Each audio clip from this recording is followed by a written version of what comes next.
Well, good evening, everyone. My name is Doug, and welcome to our Deep Dive Wednesday class here with Guy Finley. First of all, hello to all you in the room, and hello to all of you online. If you're in the room, do turn your cell phones off, and I'll ask my wife to turn mine off in my briefcase there, because I'm going to be sitting over here for the deep dive tonight. And if you're new to this format, this is really a special format that we've been doing for about 4-6 months, something like that. And what Guy does is we take the time to explore the material you, our audience, have submitted for Guy to look at and explore more deeply. And that can include anything from an insight in a talk, something you want elaborated on, some from one of Guy's books, videos, audio programs, or even a favorite master, which you'll see some in tonight's, that you would like greater insight into. So that's all grist for the mill for Deep Dive Wednesday. So we ask you to keep sending them in. In 2 weeks, on September 25th, we'll have another Deep Dive Wednesday. So keep bringing these in, and you can anytime go to guyfinley.org/contact and submit a question. We may edit them a little bit for brevity, so don't worry, the essence of the question will always remain. And I think that's good enough on that. So I'm going to go ahead. We'll get started tonight with I'll read the topic, and we'll go from there. Tonight's topic: in search of a truth that reveals and releases us from the prison of time.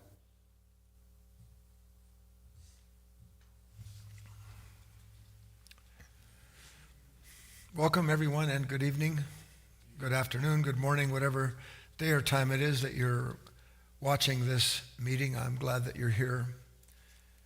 Ever so briefly, on every other Wednesday, the middle and end of each month, as Doug said, we ask for the men and women who are taking part in these classes to send in questions or topics they would like to be able to see a little more deeply into for the purpose of their own development, because they are drawn to a certain idea or text for what it elicits in them when they hear, read it, or see it.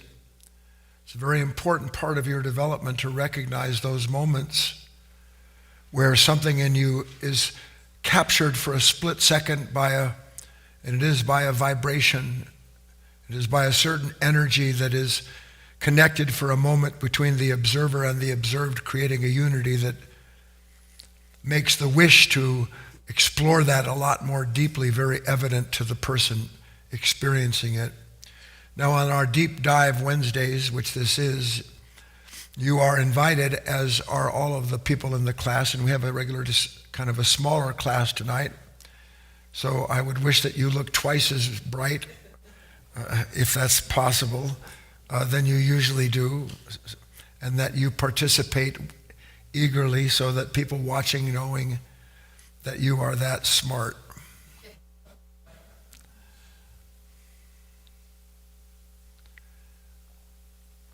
I have about 6 questions or topics to cover. I don't know that I'll get through all of them. I doubt it. We'll see how it goes, what kind of participation we have. And you, as you will see, are invited to participate and to send in your notes in a chat box or through whatever links you have through the site that you are watching this presentation on. Of course, if you're not live, then there's not much point in sending in your comment. Let me read the key lesson to set the stage.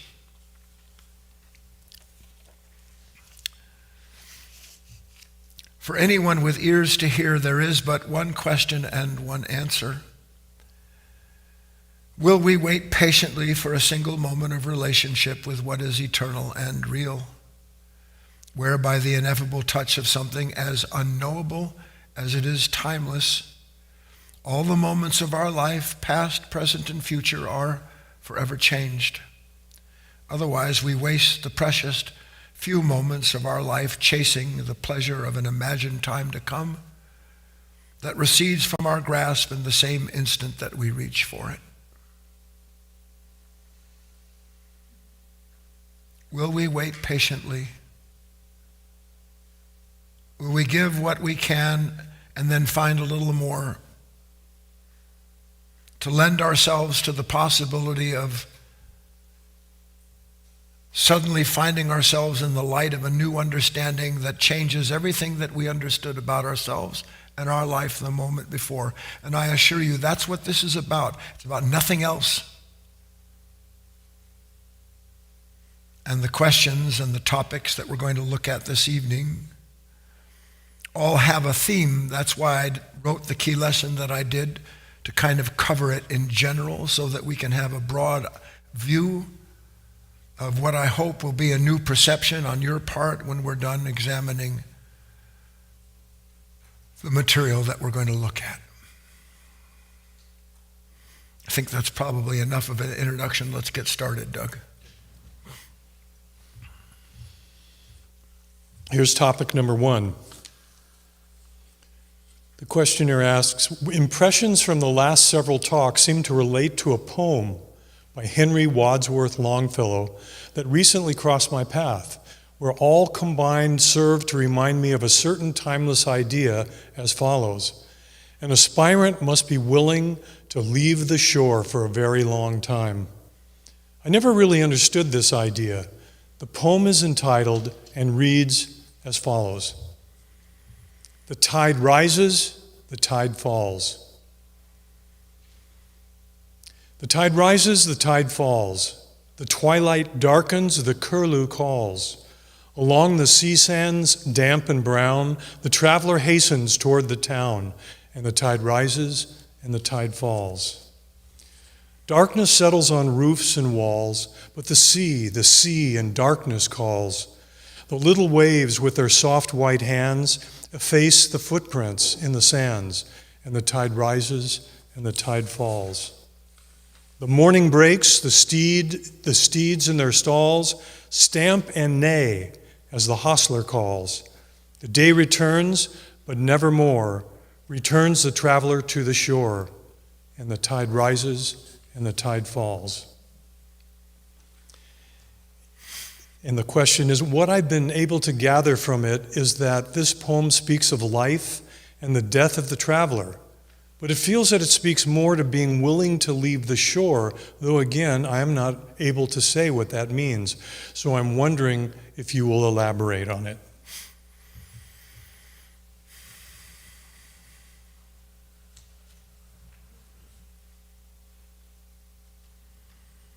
Even before I start on the material, I would just call your attention to an experience that in some degree you've already had, so that I can hopefully trust that you can see that the experience has to be in scale. And if everything is in scale, which it is, that means there's no beginning or end to the possibility of an understanding that transcends your former understanding. Maybe someone is interested in music, and so they start listening and studying. And as they learn some of the nuance connected to the way that things are composed and performed, instead of just hearing one noise that's got a rhythm and a melody, their mind begins to be able to pick out cadence, certain kinds of transitions, even different instruments playing their role as they move through and by each other, so that the experience of listening to music becomes more like looking at a table set with all kinds of delicious food, where you know the taste of each and every one, but when they're put together in a dish, they become something greater than the parts. This is intended to be your experience of life. My wish and my work is to help you succeed in acquiring the understanding that allows you bit by bit to take your proper place in the scheme of things, which is what William Wadsworth Longfellow was writing about here, about this traveler and the relationship that he has with a tide that rises and falls. So before I get into what I would present to you, as I want to do, I'm going to ask you, who can see something deeper in this poem? Who would like to share something? Barbara. When I read and heard it, it seems to me that, and this could be wrong, the traveler is interested in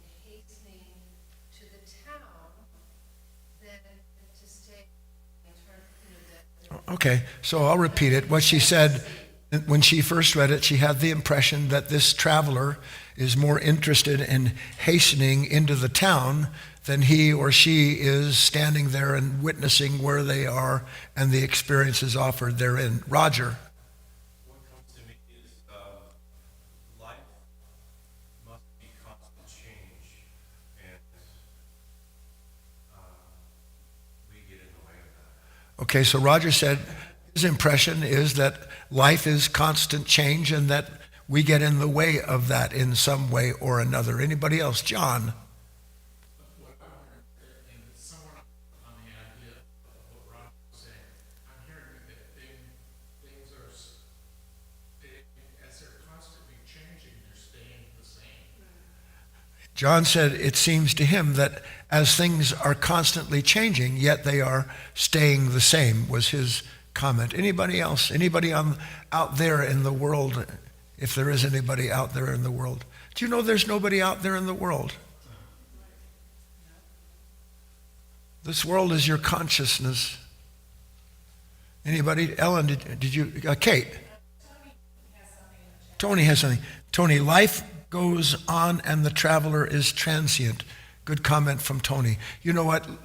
And I see other hands, but let me go on so that we can try to get through as many of these questions, topics as we can.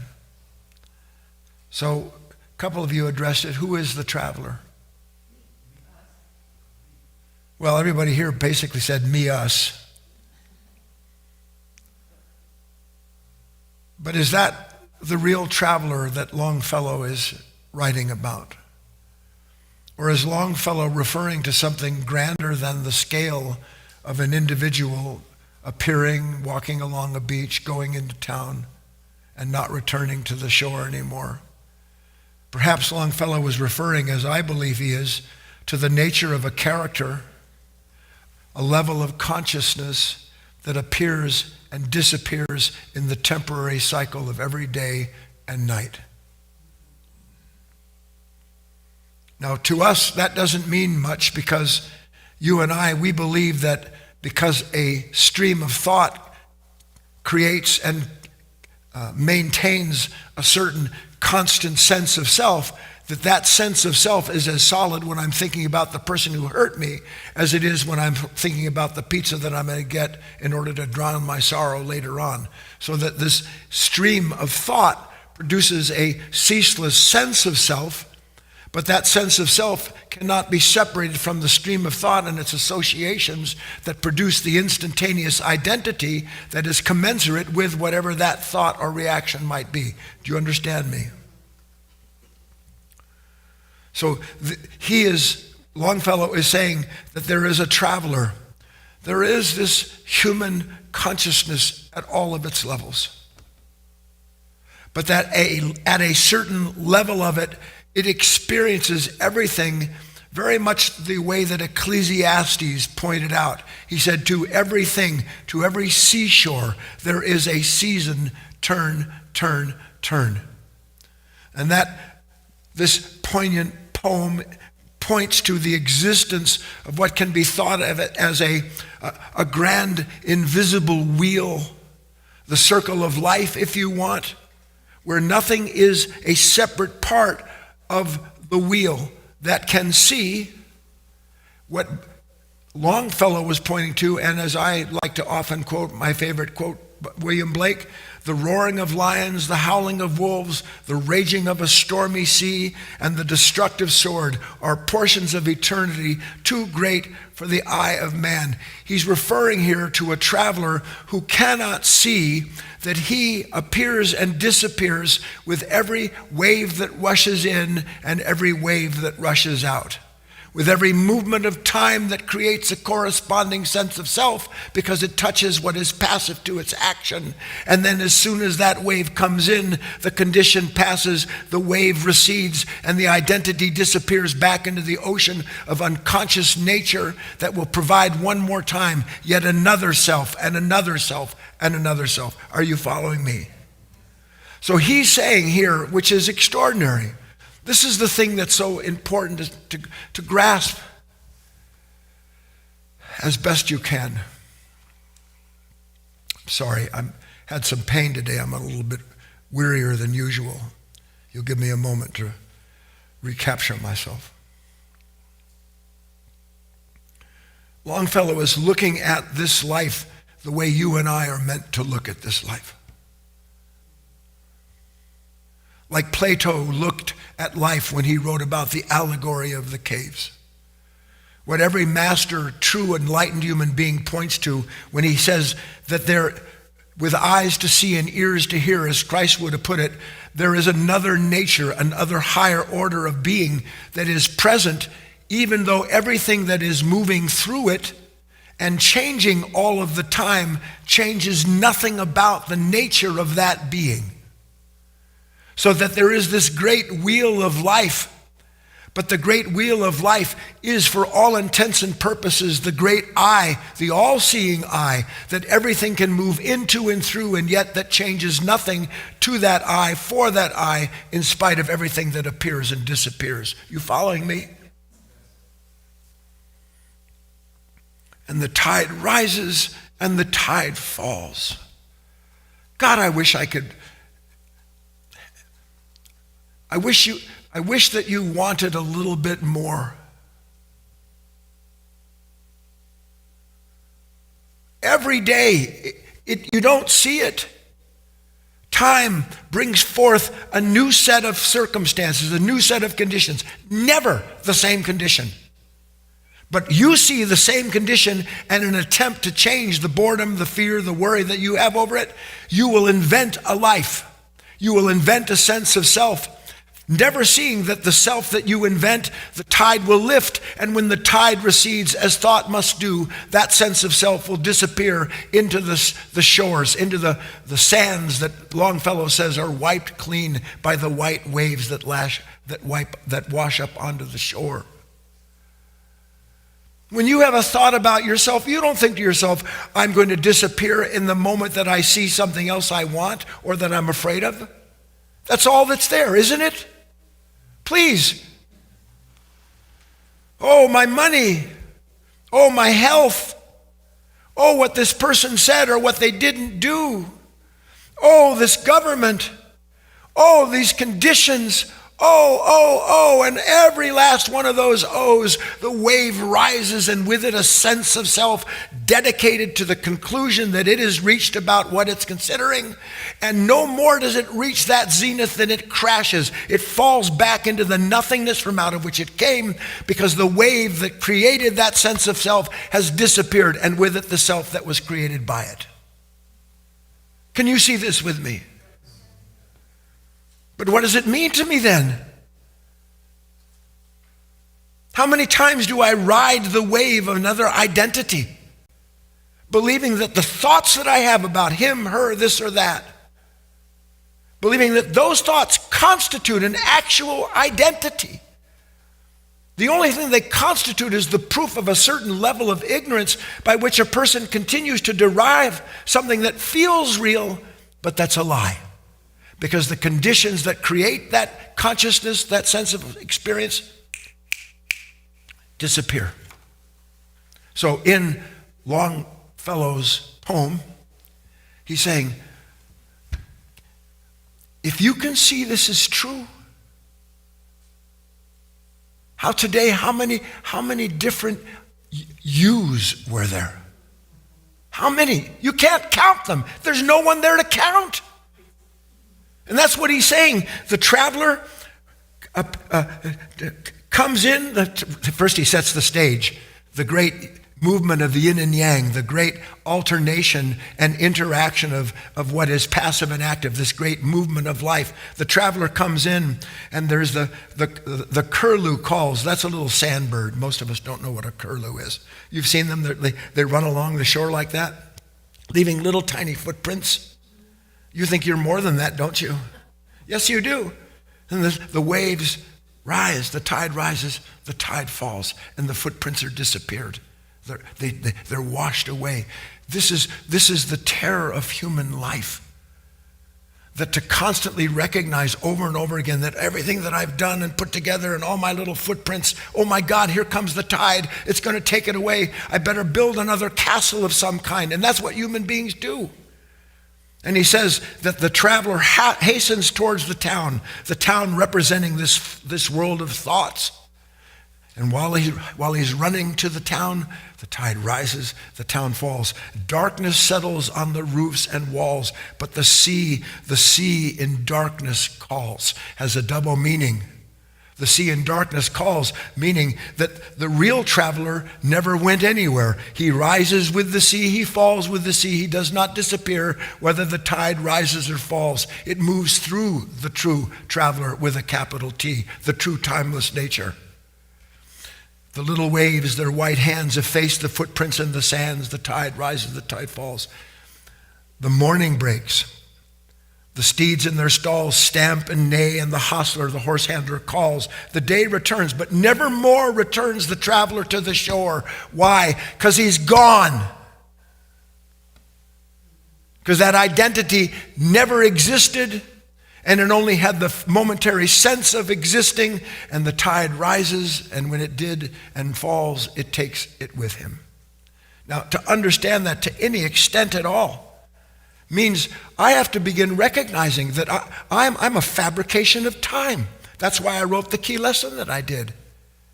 For me, my identity is always derived from something that seems to be happening, that might or that did, and in the consideration of what seems to be acting on me is produced an actor required to deal with whatever that time has produced. And the very relationship that we have with time that way creates not just the waves that rise and fall psychologically, but it creates this constant sense of fear, because as I depend upon something in time or regret something in the past, my identity is established accordingly in that image.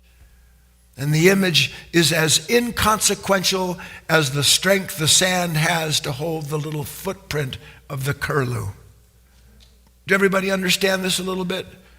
Can you see what Longfellow was getting at? See,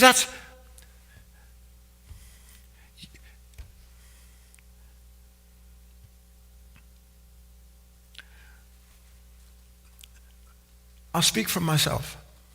Every day, I want and work accordingly to hear something new, to see something new, and to sense something new. Every day. Life isn't real to me unless something has changed in the matrix of my mind.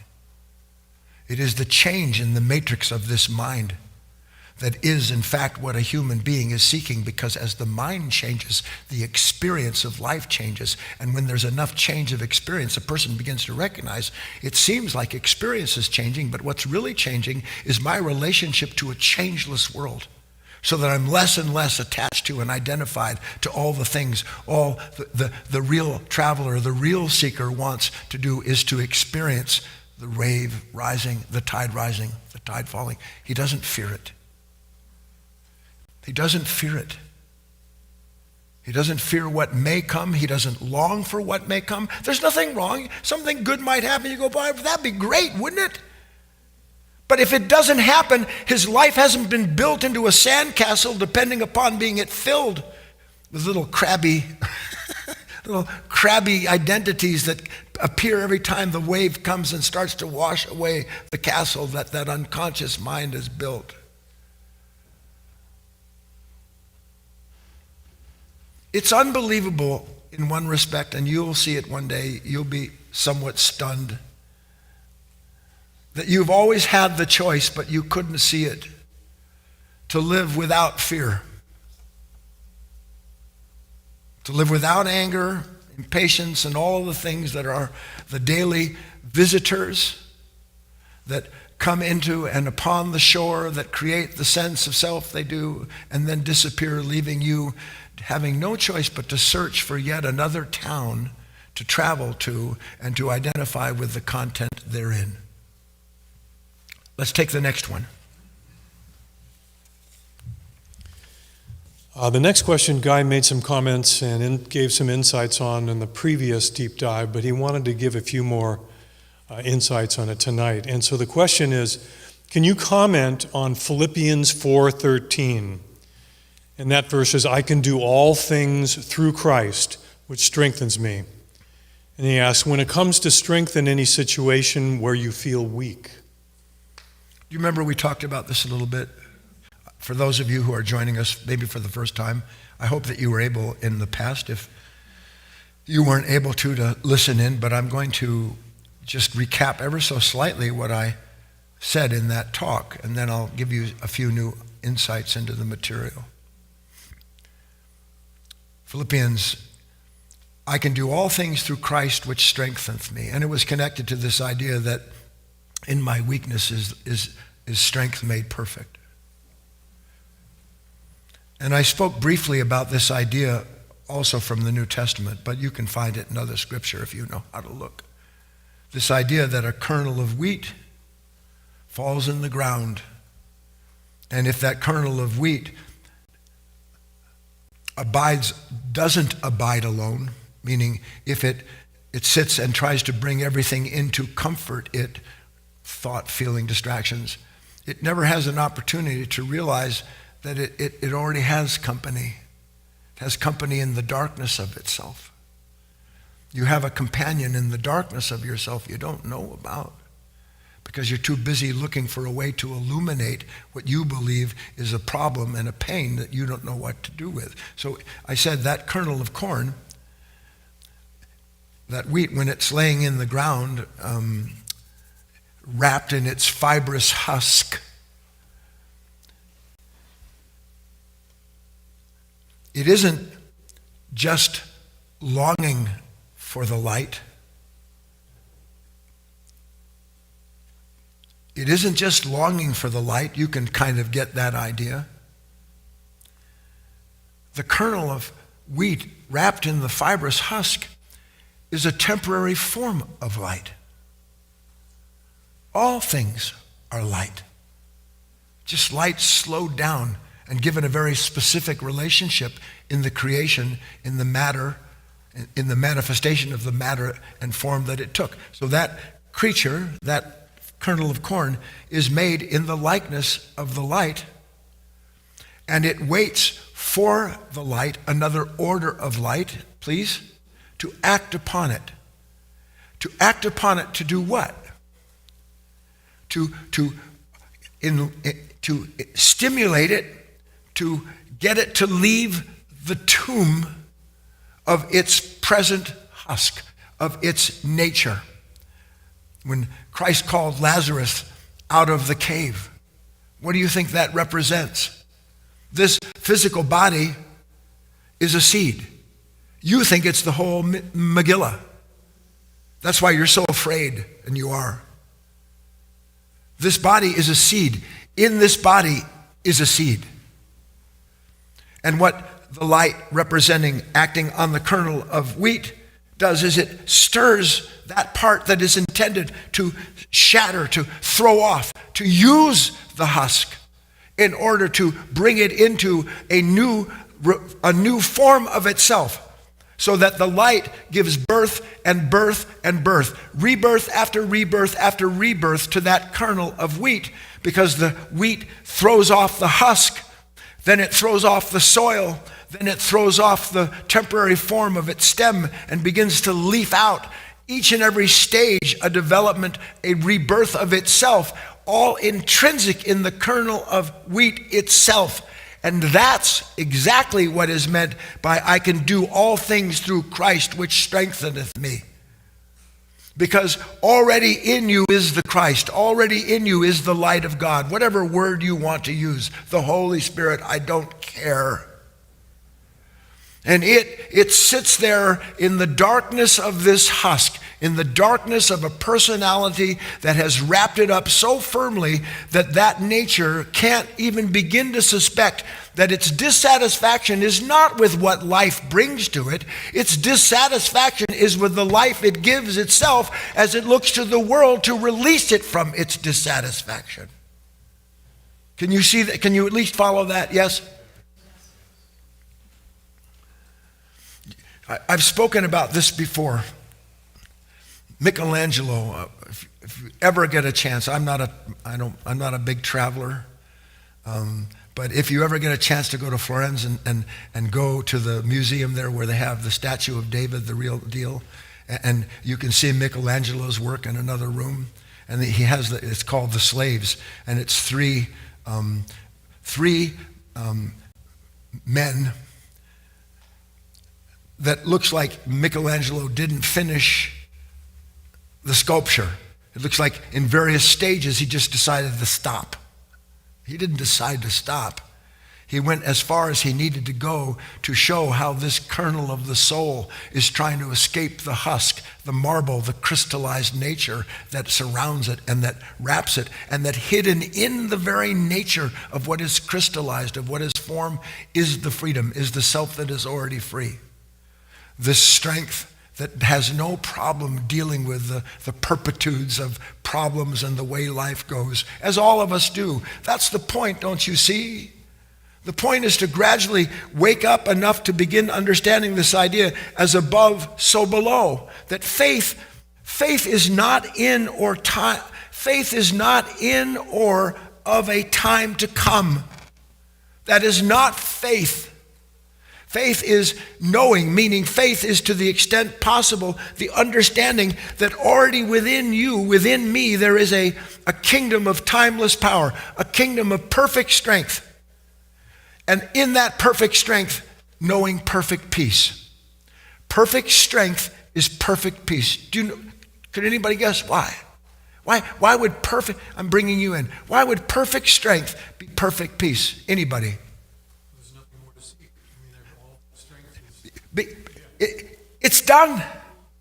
It's not divided up into parts, one part trying to save itself by imagining a strength to escape an imagined weakness.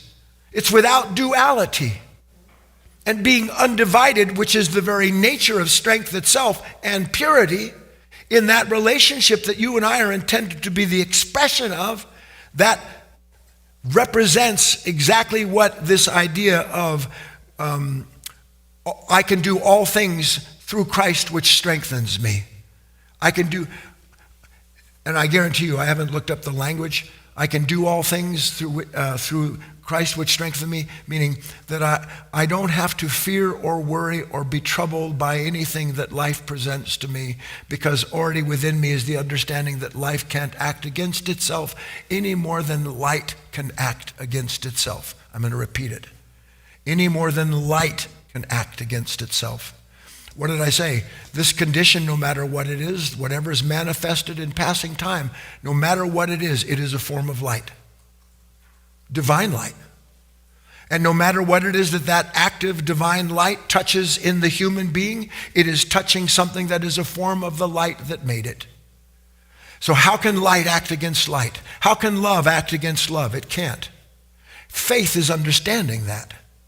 Faith is beginning to meet these moments that all of us avoid, that we're afraid of. I got this pain, I got this problem, I got this worry. You fill it in. Your life is filled with thinking. I've told you this before, but you don't see it. When you're thinking about yourself and your life, you're thinking because thinking is hurting. So I think to get rid of the pain created by thinking. Not practical thought. There's no pain in practical thought. But human beings almost know nothing at all about practical thought. For me, practical thought is, oh my God, organic oranges are $2.67 a pound and organic grapefruit are 19 cents each. I want the oranges, but the grapefruit seem a more reasonable price. I'm in pain. Because my life is a constant measurement created by something that's trying to figure out how to have its cake and eat it too, and it can't. The tide rises, the tide falls. Kind of got it? Let's go on, Doug.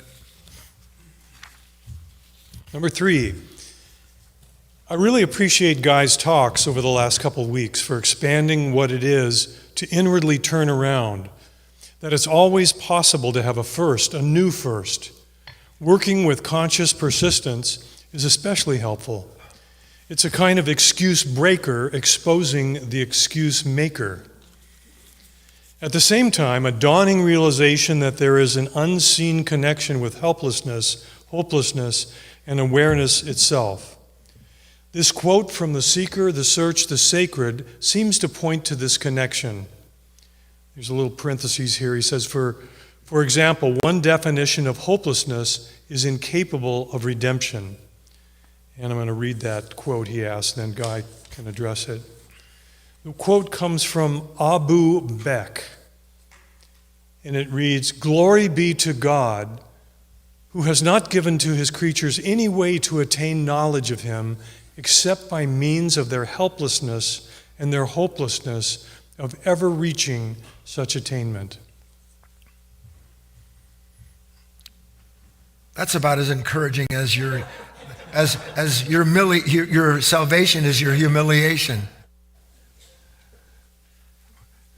What do these people see that you don't?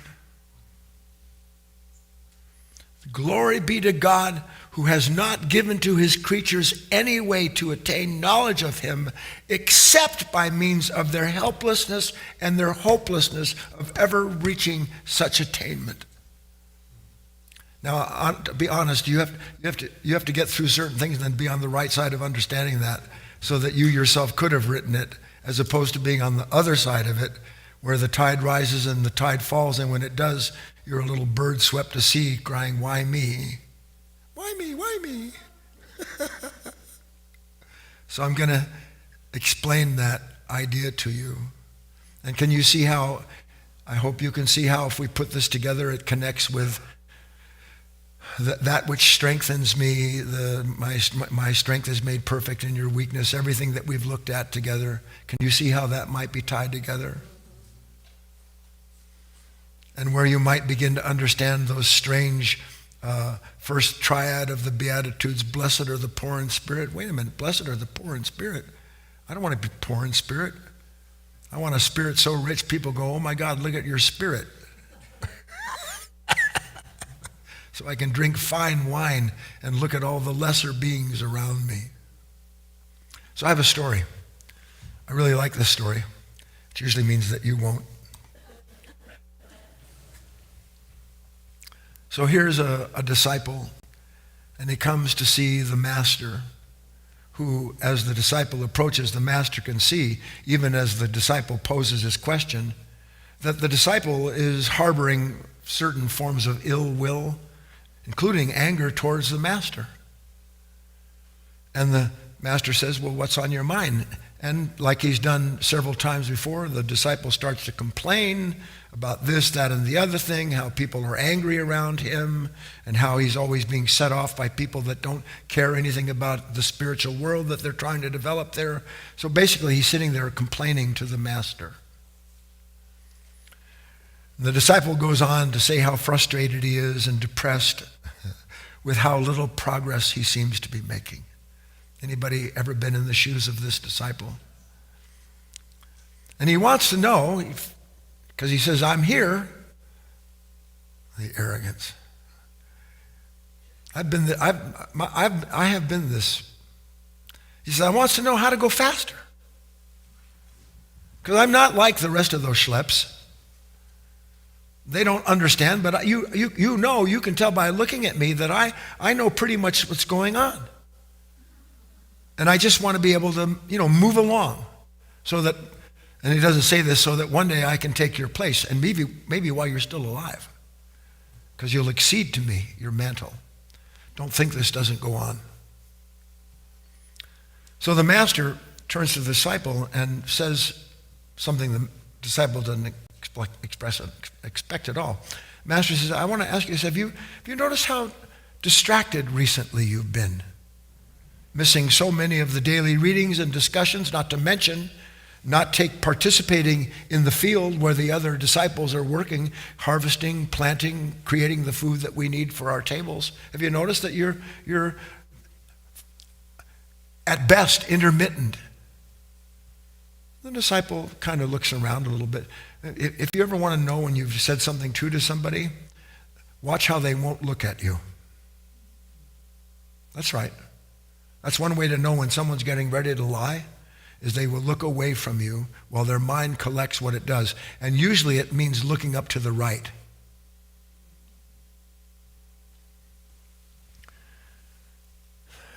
And the monk goes on to say, look, I get it. I admit I've been a little bit absent, but what's the point? That may be good for the others, but I've gotten to the point where I'm beyond that lower level of being, and I've come to see you for the advanced guidance that I belong, that I deserve. At which point, the monk looks at the master, and the master says, and the disciple loved this. The master says, all right, okay, I'll tell you what, meet me tomorrow at sunup in the field just outside the ancient woods. You know where those are, I trust. Yes, of course I do. He said, meet me there at sunup. Don't be late. I won't wait for you.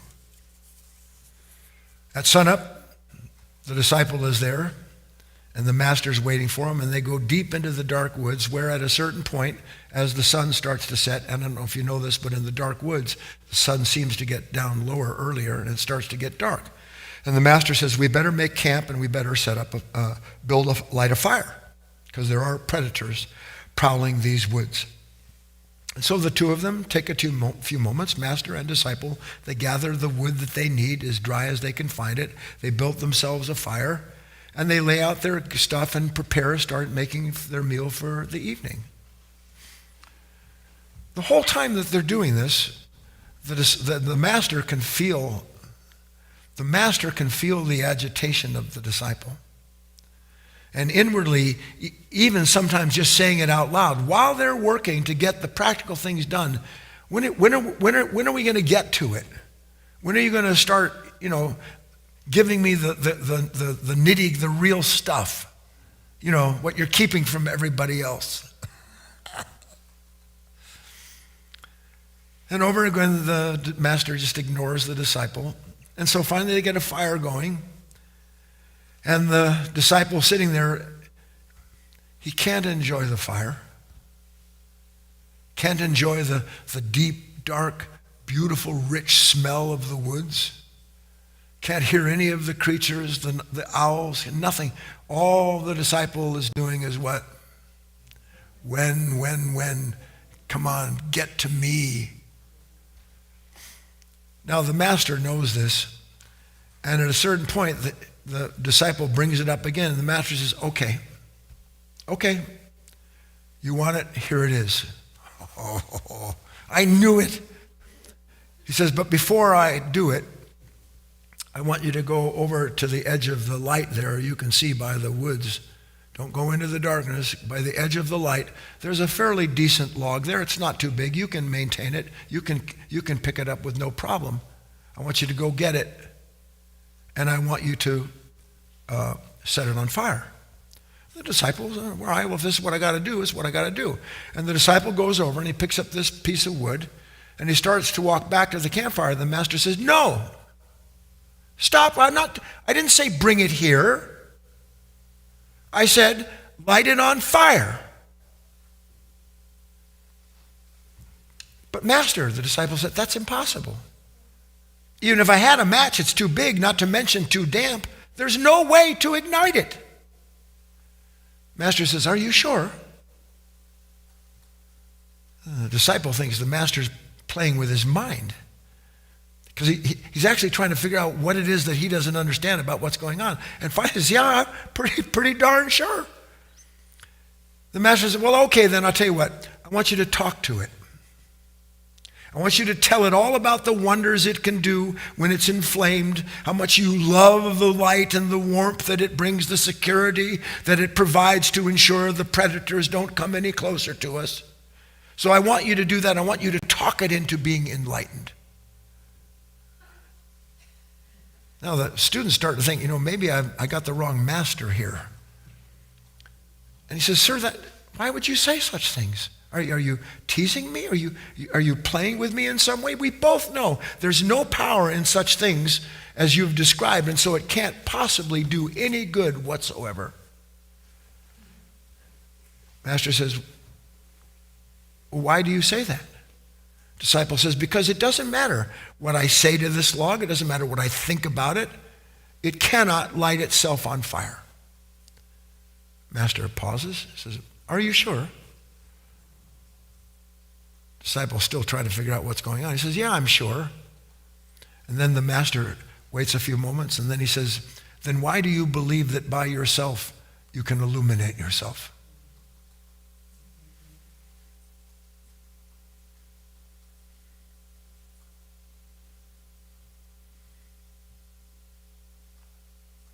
You're always trying to illuminate yourself. And because you believe in the lie that that consciousness tells you that it's capable of creating the freedom and the liberation that you so desperately believe you have to have in your divided state, you listen to it and it tells you, go here, do this, buy that, run there, distract yourself here, do anything but attend inwardly and physically to the time and places that you are meant to attend to so that you can properly be inflamed.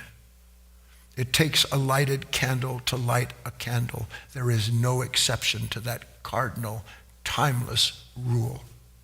And the longer that the student spends away from the light, the only light that can bring about an illumination in that student, to the point where, and this is critical, you see, there is a point at which the wick of the soul, to use that word, the wick of the soul is so diminished and damp for the longest time. It's been drowned in thoughts and feelings and aspirations and ambitions that it has to dry out. But it never gets a chance to dry out because the student is constantly thinking of different ways in which he or she can bring about this sudden flame that's going to free them. Whatever it is they're going to do, go, buy, get, it doesn't matter. Something to think about is enough to inflame temporarily the sensation of a self inside of a human being.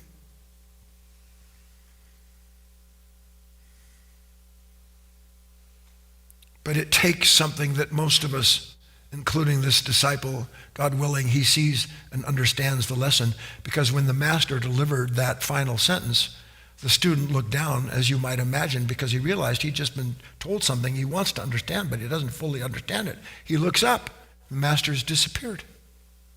Master's gone. What do you think the lesson is in that which the master said and in the master's disappearance? Anybody, what do you think is the lesson in what the master said? I explained it a little bit, didn't I? What's the meaning of the master disappearing after he said that and the student not noticing it? What's the meaning of that? Anybody can take a guess?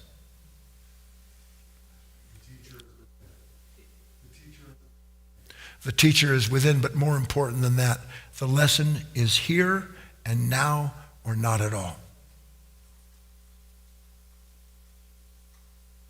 The lesson is here and now or not at all.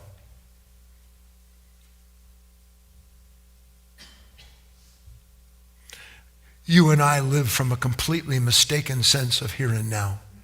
For us, here and now is the sensation of what we expect and want to make us feel better about ourselves, to get us through the here and now that is so filled with the dampness of a nature that is dark unto itself, that it has no idea what it's doing to itself. So the lesson, in the broad sense, and I intimated this when I started, is what? Blessed are the poor in spirit. That's the lesson. But you see, nobody wants that. I understand it. Nobody wants that lesson. I want to be rich in every possible way. And your richness is your poverty. All of your plans, your aspirations, all of the things that you think are going to do that are going to bring about freedom from the past, change the future, all of that business, all of that is a thief in the night. Blessed are the poor in spirit. Why? Because enlightenment, which is what the seeker, all seekers are looking for, enlightenment meaning not I am separate from the light, but I am in the light and a part of what is being illuminated by it and inseparable from what it illuminates. That understanding, that poverty of spirit is a requirement for entering the kingdom of heaven. It's a requirement. I didn't make it up. Sell all and follow me. Lose your life to find it. You can go through east and west. Read the Gita. Read any of the things, the Dhammapada. Every last one of the two scriptures are connected to this idea that a man or a woman doesn't discover the kingdom of heaven. They die to that which is keeping them out of it. And you can't die to what is keeping you out of an enlightened level of being. Even, listen to me, nobody stays enlightened. Shall I say this as a scale? Enlightenment is a relative term related to a relationship that a level of consciousness has with the moment that it's in. So that the longer that consciousness can be aware of itself, not as a traveler into town, but as that which sees the traveler and understands the traveler's wishes and wants, but isn't captured by them, to the extent that that's true for the individual, is true of that person having realized, I can't give myself a damn thing.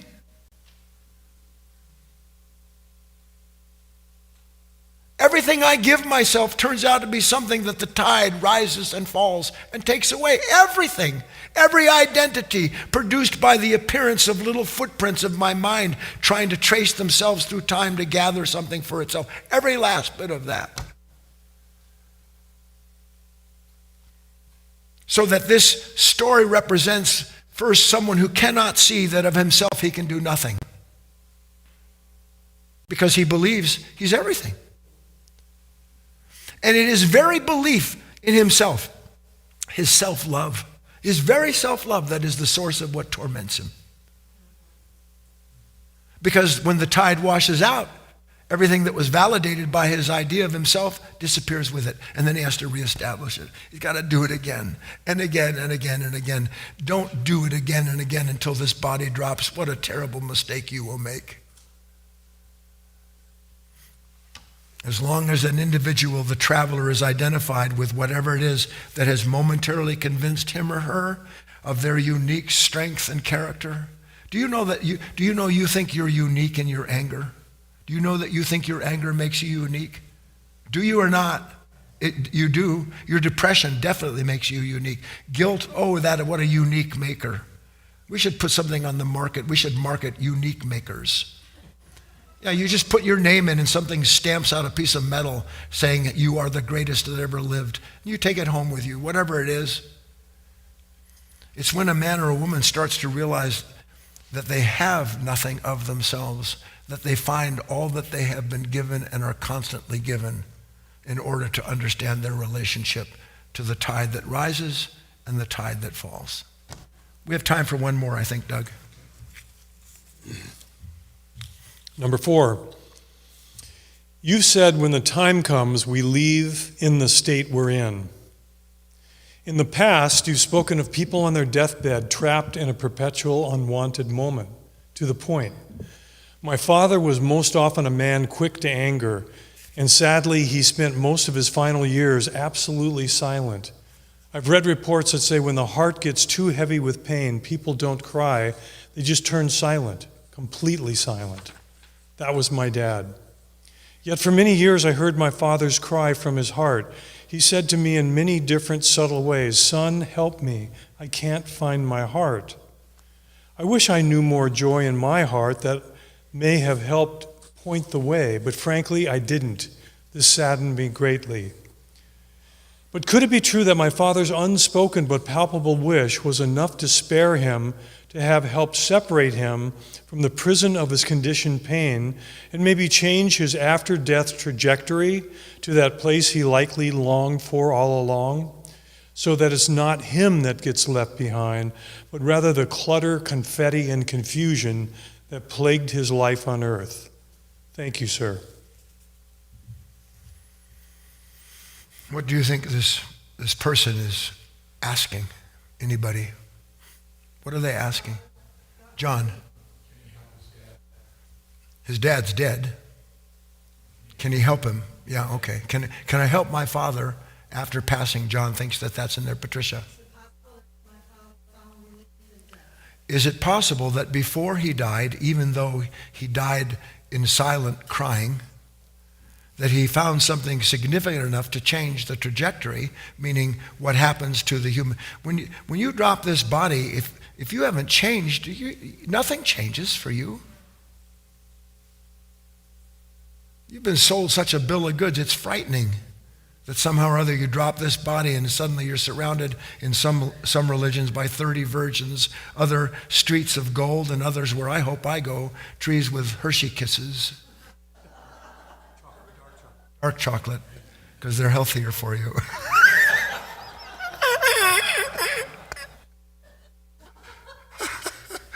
Oh, God. Ellen. Could I learn from Father's death to help me face my own? So she's saying that perhaps hidden in this question is, can I learn from what my father went through so that I don't have to go through what my father didn't go through, or that I hope he changed accordingly? Anybody else? What do you feel about something like this? Can you feel? What do you feel? What do you feel? Sad? You feel sad hearing this? Yeah. Yeah. What else? I'm in pain trying to understand why my father never understood his pain and why I was unable myself to help him go through what I could sense he was asking me for, but that I couldn't do because I had no clue how to get there. What else? Anybody else? Roger.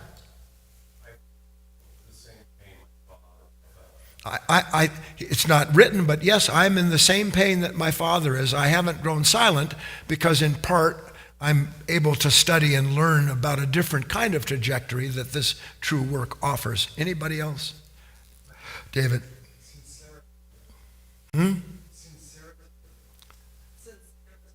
Conspiracy? Oh, you feel the sincerity of it. Yes, definitively. All right, I've just got about 6 minutes. If I don't get through what I want to here, I'll pick it up the next time we do this. Nice deep breath, because I want to show you a big picture that should ideally help you see everything that we've talked about in a broader context. Because what have we talked about so far? We've talked about this traveler that appears and disappears, and without knowing that he, she has a nature that could rise with the tide and disappear with the tide, and she would never disappear the way the traveler did when the night fell. We talked about the strength of a new kind of understanding that goes before me, as you will, that turns my weakness into a new kind of peace. We talked about that, and that itself is connected to another understanding of time. And then the last thing we talked about was this relationship between the disciple and the master, where the student was very much a captive of his understanding, please, of how time unfolds and how he's running out of time and requires the advanced lessons so he can escape the torment of the time that he's in. So listen to this. To our present level of understanding, and this is important enough to stress, to our present level of understanding that cannot be separated from the way in which I see life. My understanding cannot be separated through the eyes. And in the old scriptures, the word eyes did not mean physical eyes. It meant my level of understanding. My understanding is what creates what I see. My understanding is what creates my experience of what's going on around me. Understand? And so when we look at life, much in the way that this person has written about his relationship with his father, we tend to look at life as if here was my father, here was his pain produced by his past, here was the pain that was so great in his past and his inability to transcend it that he grew into silent bitterness, and that the bitterness turned out to be a pain that caused him to cause pain for other people as it did me, even though I could hear behind all of it something saying other than that. The past that he's referring to and that all of us refer to, especially as those moments that we've known and seen and gone through, and that like he says, he would like to know how to revisit it, what he can do to make up for it, to make it complete, to do what? To mend this hole that he feels in his soul for his inability to deal with the situation, let alone his father's inability to transcend his pain. Yes? Try to understand this. The past that we regret, that we want to free ourselves from, that we see our parents. God knows I watched my parents. They may not have died in silent pain. They died drinking, drugging, planning, aspiring, traveling. They did everything they could to escape the past. Here's the thing. The past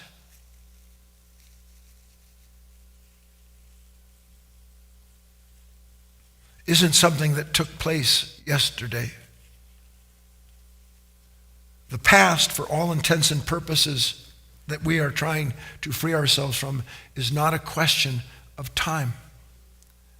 The past is a character in an unconscious nature that in the conflict it's in with that which it compares itself to never stops trying to escape the content of its own revisitation. That's what the past is.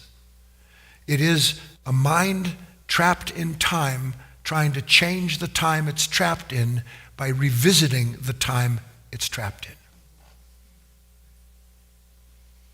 You can't change what happened. The more you try to change what happened, the more you are guaranteed that it will happen again. Because the consciousness that wants to change the content of the past believes that it's other than the past it's trying to change, and it's not.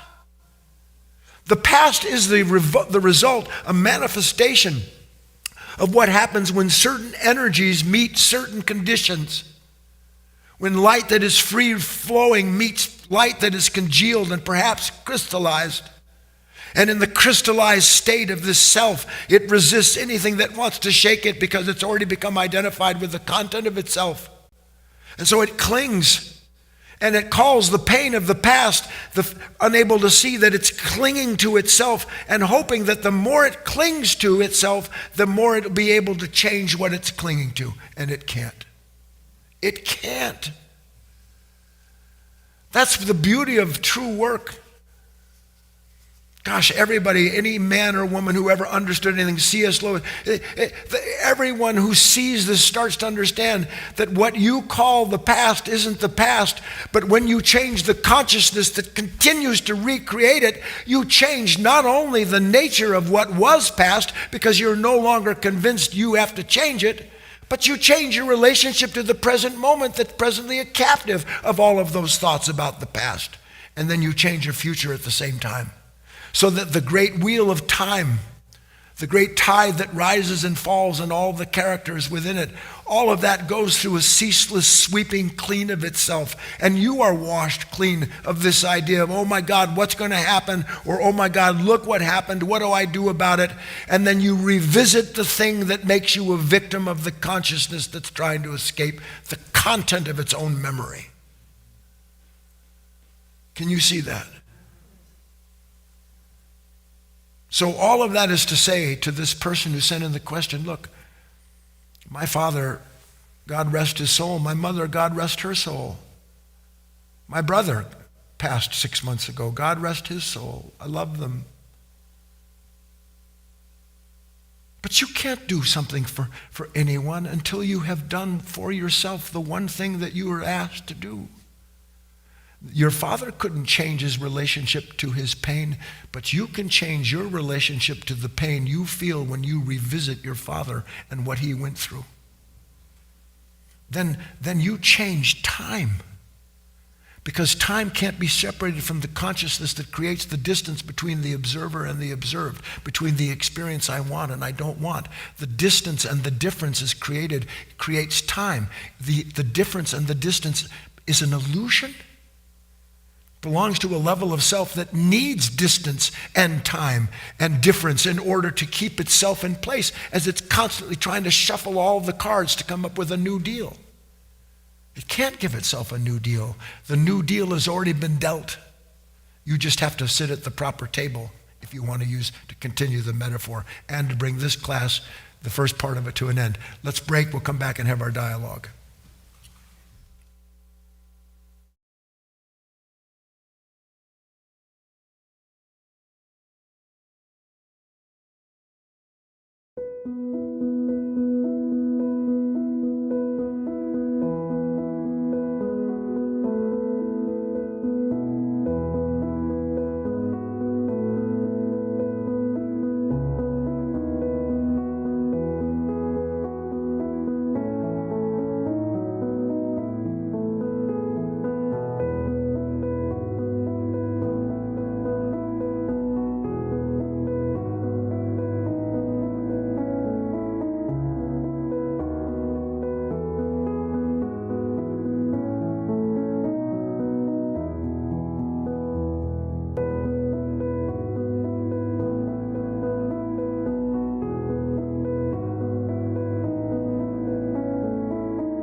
All right, everyone, welcome back to part 2 of class. We're going to get started with an open dialogue, Q&A discussion with all of you here in the room, of course, and everyone online as well. We have about 20 minutes, and we're just going to keep the discussion going. So if there's something that you wish to, if you're on GoToWebinar and you want to speak with Guy, actually you can raise your hand and I'll unmute you when the time comes. Or if there's something that you have, like a follow-up question from the things that were discussed tonight, you can type them into the question area or the chat area, depending on where you are. And of course, in the room, feel free to come up anytime. I think since we don't have a whole lot of time, let's just go right into it. And I do have one written question, but do you have any comments you want to start with? No, I pretty much said what I want. Okay, let's go ahead and just start off with this one question that came in from Annette. So Annette says, maybe the real traveler doesn't have to go anywhere, looking for new experiences, the changes within. We can view our own backyard in a new light. Hi, Annette. I like particularly the first part. Maybe the real traveler doesn't have to go anywhere looking for new experiences, the changes within. You've all heard, I suspect, to some extent, in one way or another, Chardin de Tilliard saying that we are not human beings having a spiritual experience, but rather a spiritual being having a human experience. He was able to see something at another level, a completely different order of relationship. Not someone looking for spirituality, but spirituality trying to break through a human experience into a new understanding. So the first part, Annette, maybe the real traveler doesn't have to go anywhere looking for new experiences, the changes within. Exactly. But the one caveat here, and I'll just change for you or enlighten it a little bit. She says, we can view our own backyard in a new light. No, the new light reveals a new backyard. And there's a difference in that. Again, the story about that young man who wanted the advanced lesson, it's so typical for people to be dissatisfied with their life when they put nothing into it in order to change it. And then most of us think, well, I've kind of put enough into this. You know, something needs to happen. You owe me, like the student thought. The last thing that occurs to a human being is that they are owed nothing, but that they are given something very special by which and for which they owe everything to its honor. And it is as you awaken to realize this change in relationship that you begin to honor what is asking you. If you will see and do what it asks you, it's saying, well, do you want to take part in a light that constantly reveals everything is changing, including the traveler, so that he is no longer a part or afraid of what seems to pull away or promise something new, just a completely different experience. Can you imagine? I try, do you know how long I've been doing this? 5,000 years. And yet I'm still excited because the task is to realize, you know what, I can't hold on to this. You try to hold on to a moment of enlightenment. You might as well try to grab a sunbeam with your hand and put it in your purse. You can't hold anything because everything is given. And the more you suspect that you can't hold anything, the emptier you are of the attempt and the identity trying to do it. And the more empty you are, the more full you are constantly, the more filled you are by something that wants you to go ahead and go all the way with that. Wasn't that from the class, Empty the Boat? That's all I got for Annette. Is there anything else? Earth to Kate? Well, that's fine. Does anybody want to come up? Ellen wants to come up. Don't give me that look. You know what look I'm talking about. Start over. Hello, my name is Ellen, and this class tonight kind of tied together something that Guy has been building now for several weeks. And is just the whole story of time and eternity and consciousness, and how a human being has the possibility of understanding all of that and can be part of that higher consciousness, and then to see that in contrast with this lower consciousness that we're so identified with. And it seemed like quite a few of the questions Guy answered tonight were related to the special writing from last Sunday, which was called Enter the Divine Flow of the Unknowable Life. And I think you can get this, right, Kate? I think there's a link. If they go to last Sunday's talk, there'll be a link to the special writing. And it's just like the story of the tide rises, the tide falls. Sunrise, sunset, midnight, where does one begin and one end? And then there's only, behind all of that shifting and moving and the eternal changing, the light itself is constant. And then Guy went on to talk about the things in the human consciousness, the new hope and ebbing faith, sorrow over loss. You know, where this in the ceaseless movement, where does one end and one begin? But behind all of that is the light of awareness as a constant.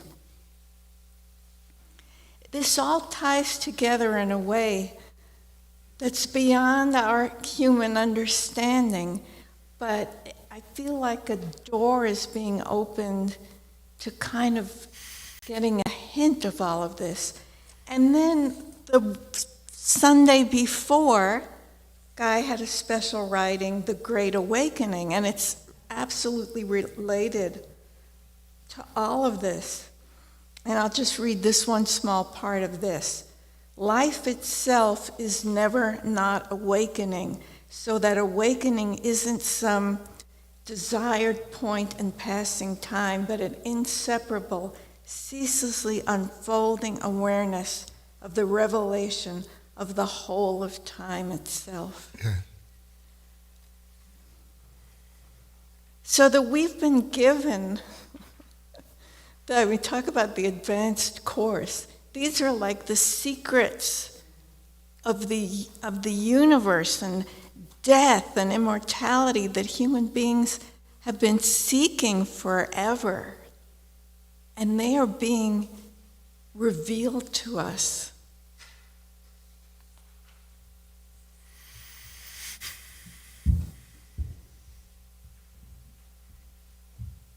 Namita raised her hand, so I'm going to unmute Namita. Okay. Relax, everybody. Don't go to sleep, but relax. Are you there, Namita? Hi, Hi, Namita. Hi from the arrogant disciple.